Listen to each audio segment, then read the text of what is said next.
আল্লাহর রাস্তায় আপনাদের একটা কথা বলি, আপনারা যে টিকটক চালাইতেছেন এখানে সবসময় মানুষ অ্যাক্টিভ থাকে।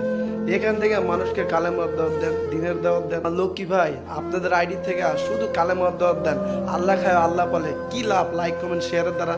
এই লাইক কমেন্ট শেয়ারের দ্বারা এই যে আল্লাহর মসজিদ ভরবে না। দেখেন নামাজের সময় 1:30 বেজে যেতেছে কিন্তু একটা লোক নাই একমাত্র লাইক কমেন্ট চাওয়ার জন্য। আপনারা যদি লাইক কমেন্ট বাদ দিয়া আর আল্লাহকে রাজি খুশি করার জন্য ইসলামের দাওয়াত দিবেন, কিসের বিনিময় খুঁজেন? যদি বিনিময় খুঁজেন তো বিনিময় দুনিয়া পেয়ে যাবেন। তা আল্লাহর কাঠ করে খারাপ দেবে, আল্লাহর কাছে কোন মুখ নিয়ে খারাপেন ভাই? এই যে জোহরের সময় দেখেন আল্লাহ ফাঁকা। কারণ কি জানেন, আপনারা অনলাইনে দাওয়াত দেন, অনলাইনে টুপি করেন, অনলাইনে ভালো কাজ করেন, কিন্তু আল্লাহর মসজিদের আইসা নামাজ পড়ার সময় আপনাদের হয় না।